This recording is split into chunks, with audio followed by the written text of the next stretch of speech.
December pending home sales drop as buyers face record high prices. So, this article comes to us from CNBC. Record low supply, which we'll talk about more a little bit later, has stifled home buying as buyers signed fewer contracts to buy existing homes in December. They fell 0.3%, according to the National Association of Realtors, which is the fourth straight month of declines. Is this an indicator of holiday pullbacks? Normally we see some kind of seasonal variation in home sales. Is that an indicator of this? Or is this something more sinister? Pending home sales themselves were still 21.4% higher than December 2019. And it was the highest reading on record. Pending home sales contract. Oh, this is a quote from Lawrence Yun. His NAR's chief economist. I'd love to have you on the show, Lawrence, if you're checking in. He said pending home sales, pending home sales contracts have dipped during recent months, but I would attribute that to having too few homes for sale. Again, the inventory situation, which we're going to get to more later. Quote, there's a high demand for housing and a great number of would-be buyers, and therefore sales would rise with more new listings.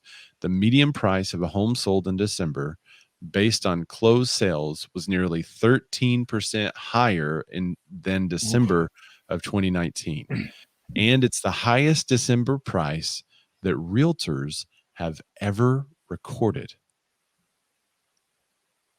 Dun, dun, dun. And was he the one that predicted we're 3.8 million or about 3 million active listings short? Was he the one that predicted that last week? Yeah, basically a shortfall of inventory in that amount. 3 million homes short. Yeah. And it's crazy because things keep selling. We're 0.3 less inventory than a year ago, but we're up, what was it, 21%? That's not a great trend. We're up 21% since December 2019. Prices are up 13%. So it doesn't fall exactly in line. Yeah, and I don't know what you're seeing. In case you guys don't know, Ray is in Central Arkansas, and I'm here in Southern California. But for us, what we're seeing, we're seeing 10 to 20 offers average on every single listing. Yeah. So that means there's 9 to 19 buyers, or whatever averages you guys have, that are missing out on homes that need to go find another one. Yeah. And they're saying, had we had that inventory, we would have sold more homes. I think I believe that. But there is traditionally a little bit of a holiday pullback. Well, we're still on a delay. Remember, there was that 2-month kind of period of uncertainty that should have been the spring warming up into summer, and that was kind of slow, and then it sped up after the summer. So is it still that delay from almost a year ago, or is now this we caught up and now we're in the holiday delay?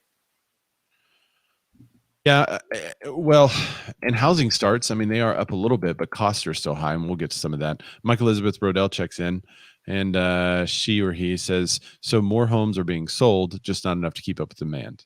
Yeah, yes. Yeah. More homes are being sold compared to last year, but not enough to keep up with demand. And then remember, the average mortgage amount is now $394. I think. What was that last week? I think it's $394.